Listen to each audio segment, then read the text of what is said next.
In this class, we are starting with the fourth module topic structures. When different types of data elements are to be handled just like a single data element, the data structure called structure is used.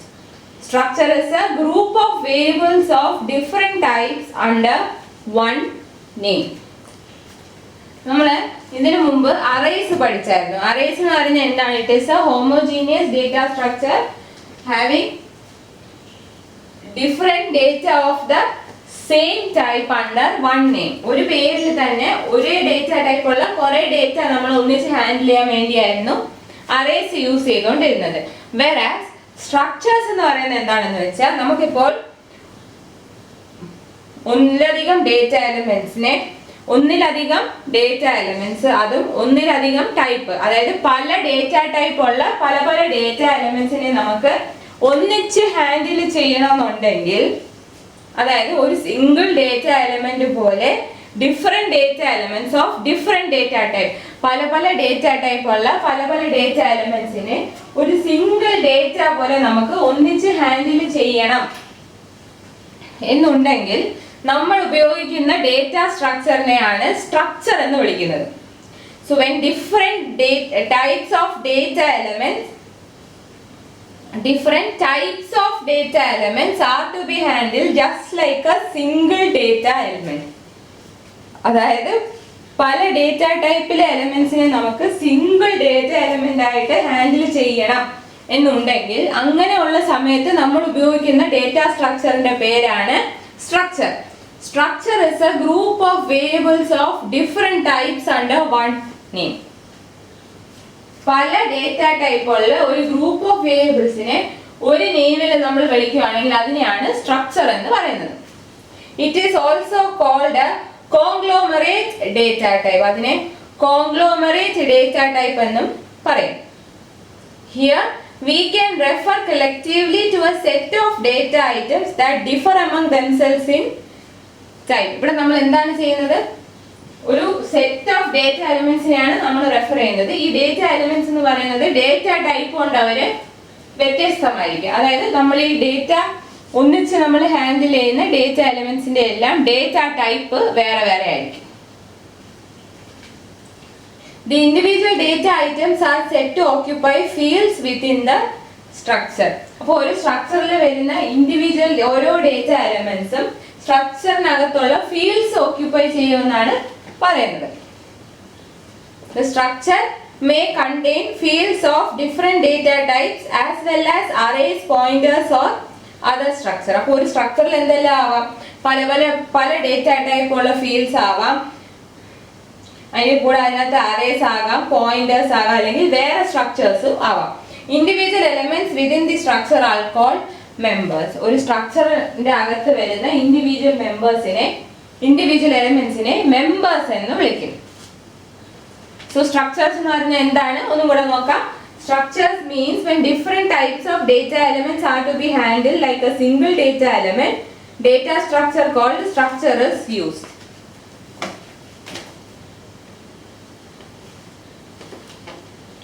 When is a structure used? It is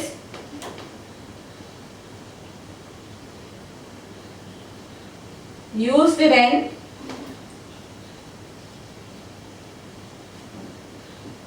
different types of data elements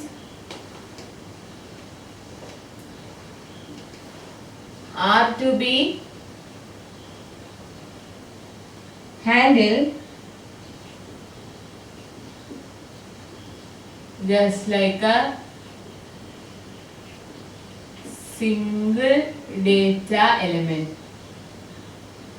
അതായത് ഒരു single data element പോലെ പല ടൈപ്പിലുള്ള data എലമെന്റ്സിനെ നമുക്ക് ഒറ്റയ്ക്ക് ഒന്നിച്ച് handle ചെയ്യണം എന്നുണ്ടെങ്കിൽ നമ്മൾ യൂസ് ചെയ്യുന്ന ഡേറ്റ സ്ട്രക്ചറിന്റെ പേരാണ് structure. So what is A structure? Structure is A group of variables. Structure is a group of variables of different type under same name. Group of variables of different type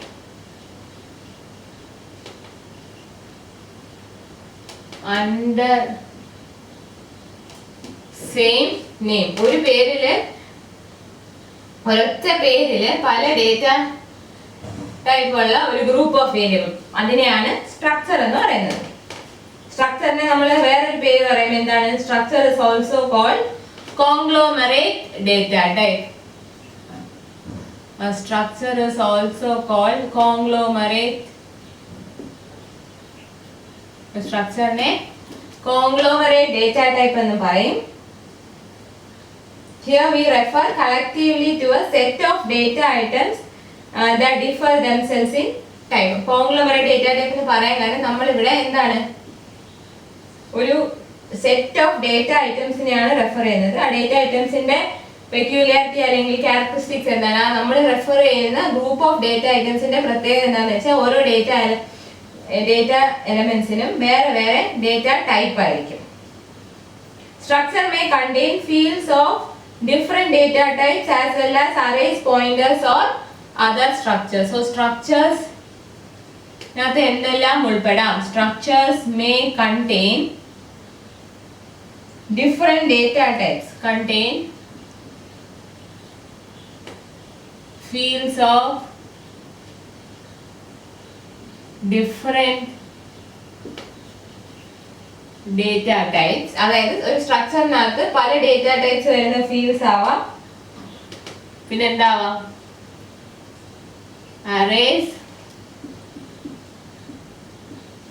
pointers or other structures. ഒരു സ്ട്രക്ചറിനകത്ത് വേറെ structure വേണമെങ്കിലും വരാം. സ്ട്രക്ചറിനകത്ത് എന്തെല്ലാം ഉൾപ്പെടാം? Structure may contain fields of different data types, പല data type ഉള്ള fields ആകാം, അറേസ് ആകാം, പോയിന്റേഴ്സ് ആകാം, അല്ലെങ്കിൽ വേറെ സ്ട്രക്ചേഴ്സും ഒരു സ്ട്രക്ചറിനകത്ത് വരാം. The individual elements within the structure are called members.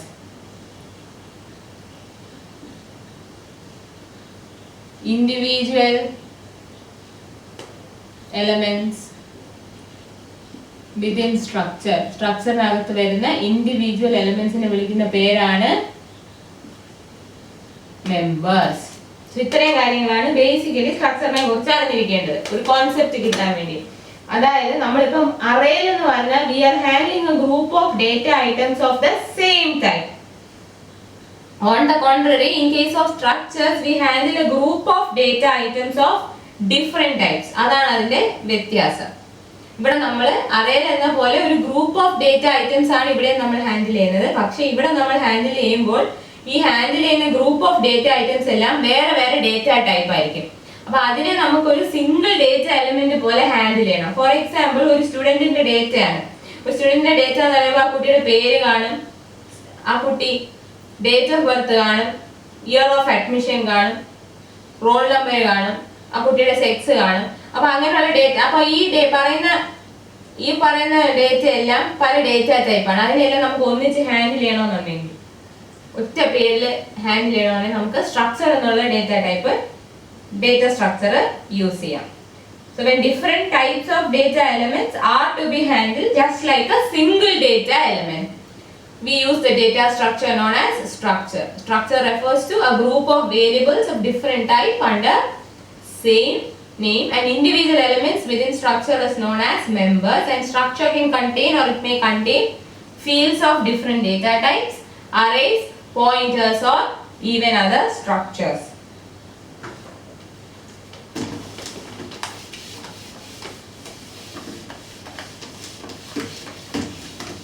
ഇനി നമുക്ക് കുറച്ചും കൂടി ഡീറ്റെയിൽ ആയിട്ട് സ്ട്രക്ചേഴ്സിനെ കുറിച്ച് നോക്കാം.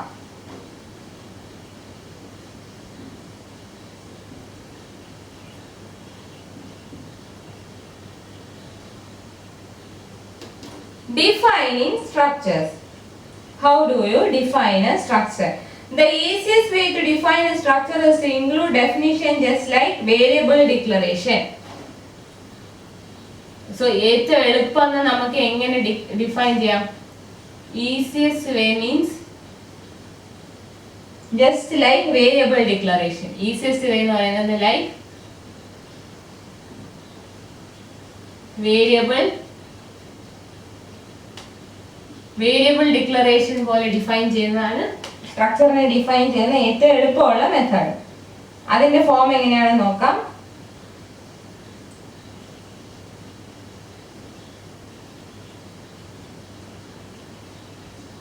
General form is struct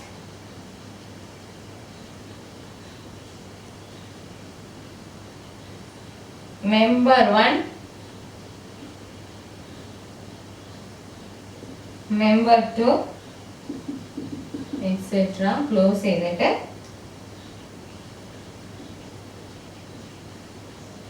variables list. So ഇതാണ് easiest method, general form four defining A structure. ഒരു സ്ട്രക്ചറിനെ ഡിഫൈൻ ചെയ്യുമ്പോൾ വേരിയബിൾ ഡെഫിനിഷൻ പോലെ ഡിഫൈൻ ചെയ്യുന്നതാണ് easiest method of defining A structure. So general form struct open braces member 1 member 2 etc. അതായത് members എല്ലാം declare ചെയ്യുക. അത് കഴിഞ്ഞ് ബ്രേസസ് ക്ലോസ് ചെയ്തിട്ട് ലാസ്റ്റ് വരുന്നു വേരിയബിൾ ഡിക്ലറേഷൻ. ലാസ്റ്റ് വരുന്നു variable declaration. Now, struct is a keyword indicating a structure definition and variable list is the name of structure type variables. അപ്പോൾ ഇവിടെ ഒരു കീവേഡ് നമ്മൾ യൂസ് ചെയ്യുന്നുണ്ട് structure.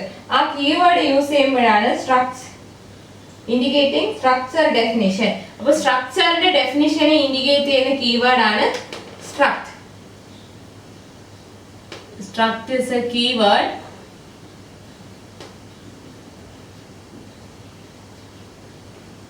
indicating structure definition. Structure definition indicate ചെയ്യുന്ന keyword ആണ് struct. ഇനി ഈ variables list ഉണ്ടല്ലോ താഴെ വരുന്ന വേരിയബിൾ ലിസ്റ്റ് ആണ് name of structure type variables.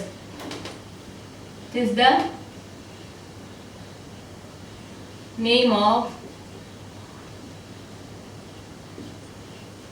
Structure type.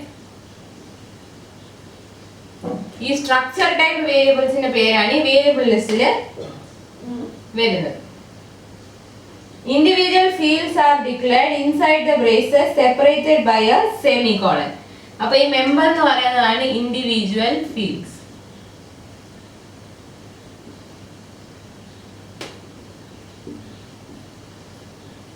ഈ സ്ട്രക്ചറിന്റെ അകത്ത് ബ്രേസസിന്റെ അകത്ത് നമ്മൾ സെമികോളൻ കൊണ്ട് സെപ്പറേറ്റ് ചെയ്ത് ഡിക്ലെയർ ചെയ്യുന്നതാണ് എന്ത് individual fields. The declaration member 1 declares first field, member 2 second field and so on. അപ്പോൾ member 1 എന്ന് പറയുന്ന ഒരു ഫീൽഡ് ആയിരിക്കും, member 2 എന്ന് പറയുന്നത് വേറൊരു ഫീൽഡ് ആയിരിക്കും. പിന്നെ നമ്മൾ പറഞ്ഞു എന്താണ് ഒരു സ്ട്രക്ചറിനകത്ത് വരുന്ന ഓരോ ഇൻഡിവിജ്വൽ എലമെന്റിനെയും വിളിക്കുന്ന പേരാണ് മെമ്പേഴ്സ്. അപ്പോൾ ഓരോ ഫീൽഡും ഇൻഡിക്കേറ്റ് ചെയ്യുന്നതാണ് ഓരോ member. Now, field declaration is written in a manner similar to variable declaration. Field declaration ഉം variable declaration പോലെയാണ്. എങ്ങനെയാണെന്ന് നോക്കാം.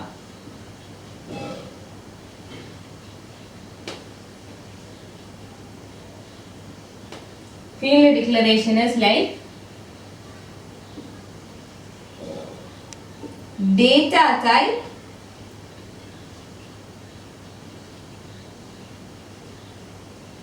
field name. Field declaration എങ്ങനെയാണ് data type field name. ഇവിടെ field name എന്ന് പറയുന്നത് it is an identifier representing name of the member and data type is the data type of this member element. അപ്പോൾ field name എന്ന് പറയുന്നത് it is an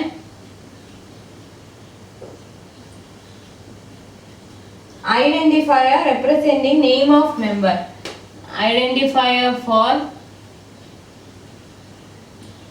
name of member and data type is the data type of member element. Data type എന്ന് പറയുന്നത് data type of member element. For example പറയുകയാണെങ്കിൽ നമുക്ക് ഒരു ക്ലാസ്സിലെ സ്റ്റുഡൻസിന്റെ ഡേറ്റയാണ് നമ്മൾ ഒന്നിച്ച് ഹാൻഡിൽ ചെയ്യാൻ ശ്രമിക്കുന്നത്. അപ്പോൾ ഞാൻ നേരത്തെ പറഞ്ഞ പോലെ ഒരു കുട്ടിയുടെ ഡീറ്റെയിൽസ്, അപ്പോൾ ആ കുട്ടിയുടെ ഡീറ്റെയിൽസ് എന്ന് പറയുമ്പോൾ പേരാവും, date of birth, marks etcetera. അപ്പൊ ഈ പേര്, ഡേറ്റ് ഓഫ് ബർത്ത്, മാർക്സ് ഓരോന്നും ഓരോ ഡേറ്റ ടൈപ്പ് ആണ്. അപ്പൊ ഇതിനെല്ലാം നമുക്ക് ആ ഒരു കുട്ടിയുടെ ഡേറ്റ, ഒരു കുട്ടിയായിട്ട് റിലേറ്റ് ചെയ്തിരിക്കുന്ന ഡീറ്റെയിൽസ് എല്ലാം കൂടെ നമുക്ക് ഒറ്റ ഒരു ഡേറ്റ എലമെന്റ് പോലെ ഹാൻഡിൽ ചെയ്യണം. അപ്പൊ നമ്മളൊരു സ്ട്രക്ചർ ക്രിയേറ്റ് ചെയ്യും. സ്റ്റുഡന്റ് എന്ന് പറഞ്ഞൊരു സ്ട്രക്ചർ ക്രിയേറ്റ് ചെയ്യും. അതിനകത്ത് നമ്മൾ ഓരോ ഫീൽഡ് ആയിട്ട് ഈ name, date of birth, sex, mark അങ്ങനെയുള്ള ഡീറ്റെയിൽസ് എല്ലാം കൊടുക്കും. അപ്പൊ അതെല്ലാം ഓരോരോ ഫീൽഡായി. ഈ വേരിയബിൾ ലിസ്റ്റ് എന്ന് പറയുമ്പോൾ ഇപ്പൊ നമ്മൾ ആദ്യം ഒരു സ്ട്രക്ചർ ഉണ്ടാക്കിയെങ്കിൽ ആ സ്ട്രക്ചർ ഡേറ്റ ടൈപ്പിലുള്ള വേരിയബിൾസ്. അപ്പൊ ഇവിടെ നമുക്ക് വേരിയബിൾസ് ആയിട്ട് ഓരോ സ്റ്റുഡന്റിന്റെ പേരെടുക്കാം. അപ്പൊ ഫസ്റ്റ് സ്റ്റുഡന്റ് എന്ന് പറയുന്നത് ഈ സ്ട്രക്ചർ ഡേറ്റ ടൈപ്പിലെ ഒരു വേരിയബിൾ. അപ്പൊ ആ ഒരു സ്റ്റുഡന്റിന്റെ കാര്യങ്ങൾ എടുക്കുമ്പോൾ അപ്പൊ ഓരോ സ്റ്റുഡൻസിനെ നമുക്ക് ഓരോ വേരിയബിൾ ആയിട്ട് കൊടുക്കാം. അതായത് ഓരോ സ്റ്റുഡന്റിനെ എടുക്കുമ്പോൾ നമുക്ക് അതിനകത്ത് തന്നെ ആ കുട്ടിയുടെ ഡീറ്റെയിൽസ് എല്ലാം കിട്ടും. അതാണ് അങ്ങനെയുള്ള കേസസിലാണ് നമ്മൾ സ്ട്രക്ചർ യൂസ് ചെയ്യുന്നത്. നിങ്ങൾ പ്രോഗ്രാം ചെയ്യുമ്പോൾ കുറച്ചും കൂടി ക്ലിയർ ആവും.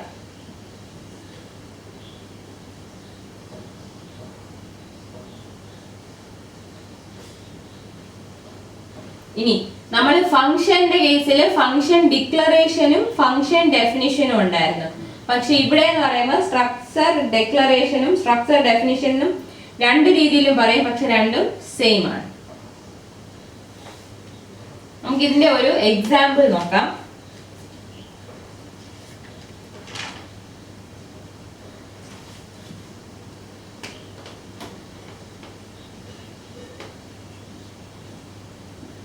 Struct int number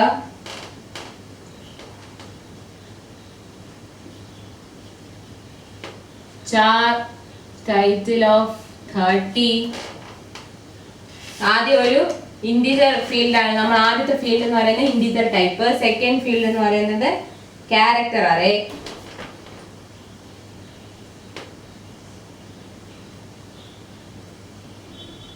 char author, float price. സ്ട്രക്ചറിനകത്തുള്ള മെമ്പേഴ്സ് എല്ലാം ആയി കഴിഞ്ഞു. അപ്പൊ നമ്മൾ ക്ലോസ് ചെയ്തു. ഇതെല്ലാം ഒരു ബുക്കിന്റെ ഡീറ്റെയിൽസ് ആണ്. ബുക്കിന്റെ നമ്പർ, ബുക്കിന്റെ ടൈറ്റിൽ, ബുക്കിന്റെ ഓഥറിന്റെ പേര്, പിന്നെ ബുക്കിന്റെ പ്രൈസ്. അപ്പോൾ ബുക്കിന്റെ നമ്പർ എന്ന് പറയുന്നത് ഇന്റിജർ ആയിരിക്കും. ബുക്കിന്റെ ടൈറ്റിൽ, അതായത് ബുക്കിന്റെ പേരും ബുക്കിന്റെ ഓഥറിന്റെ പേരും സ്ട്രിംഗ് ആയിരിക്കും, അതായത് ക്യാരക്ടർ ആയിരിക്കും. ദെൻ ബുക്കിന്റെ പ്രൈസ് വരും, അതൊരു ഡെസിമൽ നമ്പർ ആയിരിക്കും. അതുകൊണ്ട് ഫ്ലോട്ട് ആയിട്ട് ഡിക്ലെയർ ചെയ്യും. അപ്പൊ നമുക്കിനി ഈ ഡേറ്റ ടൈപ്പ് ഫോളോ ചെയ്യുന്ന വേരിയബിൾസിന്റെ ലിസ്റ്റ്. അപ്പൊ വേരിയബിൾസിനെ ഡിക്ലെയർ ചെയ്യണം. അപ്പൊ നമുക്ക് ബുക്ക് 1, ബുക്ക് 2 എന്ന് കൊടുക്കാം. Book 1, book 2. അപ്പൊ ബുക്ക് 1 ഉം ബുക്ക് 2 ആണ് സ്ട്രക്ചർ ഡേറ്റ ടൈപ്പ് വരുന്ന വേരിയബിൾസ്. അപ്പൊ അതിനകത്ത് നമുക്ക് ഇത്രയും ഡേറ്റ സ്റ്റോർ ചെയ്യാൻ പറ്റും. അതായത് ബുക്ക് 1 എന്ന് പറയുമ്പോൾ അതിൻ്റെ അകത്ത് അതിന്റെ നമ്പർ വരും, അതിന്റെ ടൈറ്റിൽ വരും, അതിന്റെ ഓർഡർ വരും, പ്രൈസ് വരും. So in this example book 1 and book 2 are defined as variables of structure type. അപ്പൊ ബുക്ക് 1 ഉം ബുക്ക് 2 ഉം സ്ട്രക്ചർ ടൈപ്പ് വേരിയബിൾസ് ആയിട്ടാണ് നമ്മൾ ഡിഫൈൻ ചെയ്തേക്കുന്നത്. അതിനകത്ത് വരുന്ന ഫീൽഡ്സ് ഏതൊക്കെയാണ്? അതിനകത്ത് 4 ഫീൽഡ്സ് അല്ലെങ്കിൽ 4 മെമ്പേഴ്സ് വരുന്നുണ്ട്. First member is name, number of int type. First member എന്ന് പറയുന്നത് നമ്പർ ആണ്, of type integer. Second member is next 2 members. പിന്നത്തെ 2 മെമ്പേഴ്സ്, ഒന്നിന്റെ പേര് ടൈറ്റിൽ എന്നും ഒന്നിന്റെ പേര് ഓതറും. അത് രണ്ടും എന്താണ്? ക്യാരക്ടർ അറേസ് ആണ്, ഓഫ് സൈസ് 30. പിന്നെ ലാസ്റ്റ് മെമ്പർ വരുന്നു അതിന്റെ പ്രൈസ്.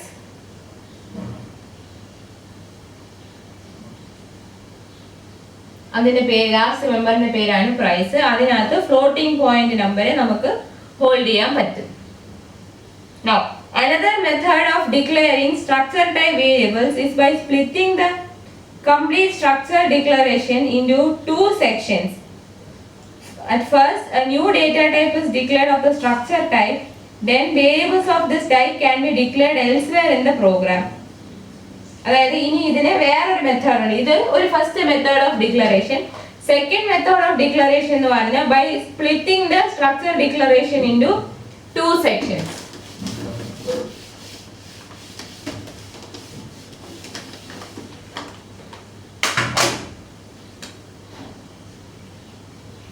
by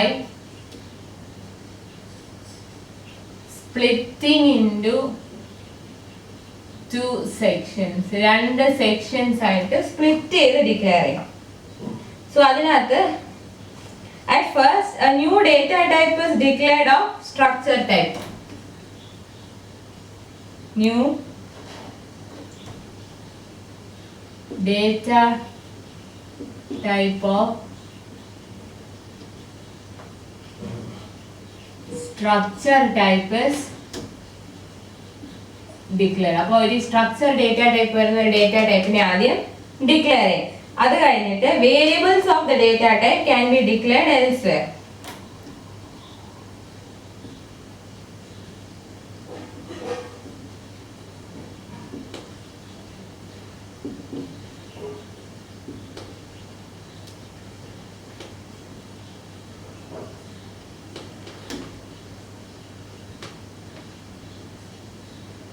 അതായത് സ്ട്രക്ചർ ഡേറ്റ ടൈപ്പിനെ ആദ്യം ഡിക്ലെയർ ചെയ്യും, എന്നിട്ട് സ്ട്രക്ചർ ഡേറ്റ ടൈപ്പ് വരുന്ന വേരിയബിൾസിനെ വേറെ എവിടെയെങ്കിലും ഡിക്ലെയർ ചെയ്യും. അപ്പൊ ഫസ്റ്റ് പാർട്ട് ഇങ്ങനെ വരും.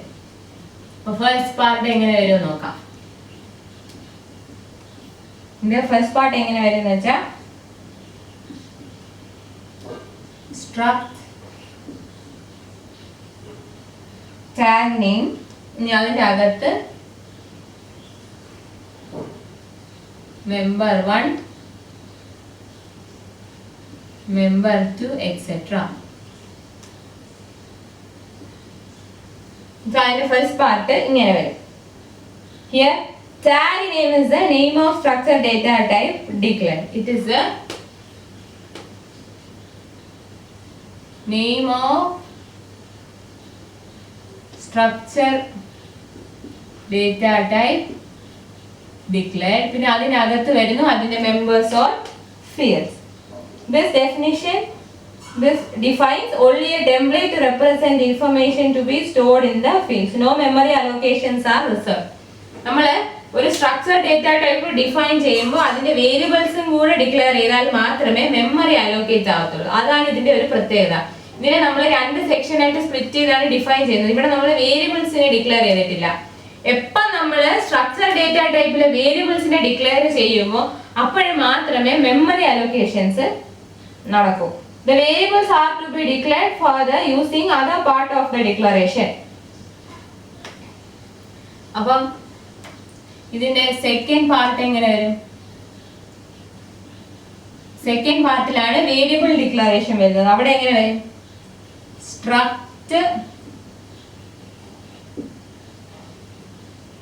tag name variables list.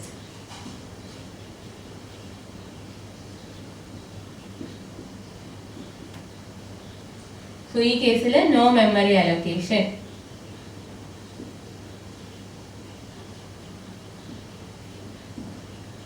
No memory allocation. അപ്പോൾ സെക്കൻഡ് പാർട്ട് എന്ന് പറയുന്നത് പ്രോഗ്രാമിന്റെ വേറെ എവിടെയെങ്കിലും ആയിരിക്കും. അവിടെ എങ്ങനെ വരും? struct tag name variables list.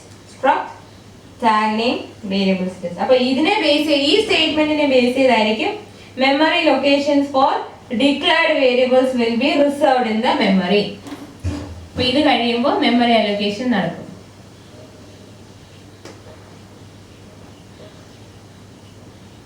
അതായത് ഇപ്പൊ നമ്മൾ സ്ട്രക്ചർ ഡേറ്റ ടൈപ്പ് ആയിട്ട് ഡിക്ലെയർ ചെയ്യുന്ന വേരിയബിൾസിന് വേണ്ടി എന്ത് ചെയ്തേക്കും? മെമ്മറി ലൊക്കേഷൻസ് മെമ്മറിയിൽ അലോക്കേറ്റ് ചെയ്യും അല്ലെങ്കിൽ റിസർവ് ചെയ്യും. So only when structure variables are declared memory locations will be reserve. So first part of the declaration is called structure type declaration and second one is called structure variable declaration. So in the first part ne structure type declaration അതായത് സ്ട്രക്ചറിന്റെ type declare ചെയ്യും. എന്തൊക്കെയാണ് അതിനകത്ത് വരുന്ന field, ഏത് structure ആണെന്നുള്ളത്. Second പാർട്ടിന് വിളിക്കുന്ന പേരാണ് structure variable declaration. structure variable declaration. So second method of defining structures is by splitting into two sections. First part is structure type declaration, and second part is structure variable declaration. Structure variable declaration, അതാണ് second part. അപ്പോൾ നമുക്ക് ഇതിന്റെ ഒരു example just ഒന്ന് നോക്കാം.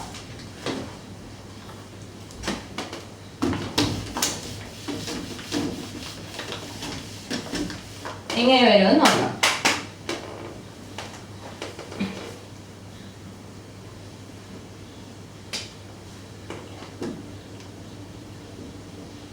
Struct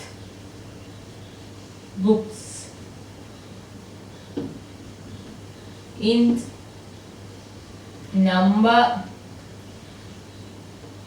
char title char author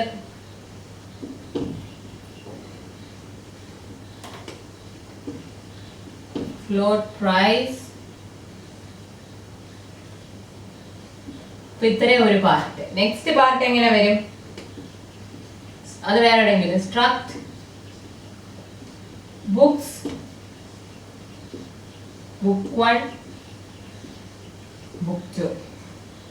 Over here books refer to a user defined data type which can be used later to declare structure type variables. അപ്പോൾ books എന്ന് പറയുന്നതാണ് user defined data type of the type structure. അതിനെ നമുക്ക് പിന്നെ structure type data structure type variablesനെ declare ചെയ്യാൻ വേണ്ടി use ചെയ്യാം. അപ്പോൾ ഇങ്ങനെയുള്ള ഈ ടൈപ്പ് ഓഫ് ഡിക്ലറേഷൻ, അതായത് രണ്ടായിട്ട് സ്പ്ലിറ്റ് ചെയ്ത് ചെയ്യുന്ന ഡിക്ലറേഷൻ ആണെങ്കിൽ structure type declaration appears at the top of the program file before any variables or functions are defined, while structure variable declarations appear inside functions where the variables are needed. അപ്പോൾ ഇതിൽ എങ്ങനെയാ പറയുന്നത്? structure type declaration, structure type declaration എവിടെ വരും? ബിഗിനിങ്ങിൽ വരും. Beginning before variable declarations. ഏത് വേരിയബിളും declare ചെയ്യുന്നതിന് മുമ്പേ അതിന്റെ ബിഗിനിങ്ങിൽ വരും structure type declaration. വേറാസ് structure variable declaration എപ്പോ വരും? when such type of variables are needed.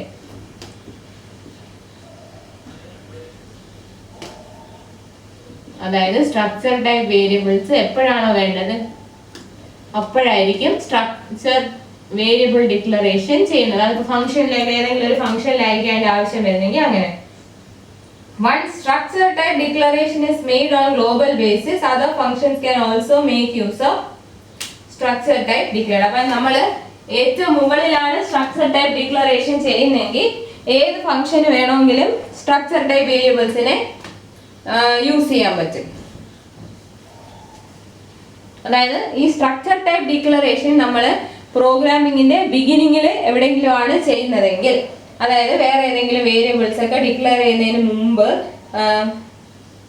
Structure type declaration നമ്മൾ നടത്തുകയാണ്, അതായത് ഗ്ലോബൽ ആയിട്ട് നടത്തുകയാണെങ്കിൽ ഏത് ഫംഗ്ഷന് വേണമെങ്കിലും ഈ സ്ട്രക്ചർ ടൈപ്പ് ഡിക്ലറേഷൻ യൂട്ടിലൈസ് ചെയ്യാൻ പറ്റും. So this is how we declare A structure. രണ്ട് മെത്തേഡ് ഉണ്ട്, ഒന്നെങ്കിൽ വേരിയബിൾ ഡെഫിനിഷൻ പോലെ അല്ലെങ്കിൽ രണ്ട് പാർട്ടായിട്ട് സ്പ്ലിറ്റ് ചെയ്തിട്ട്.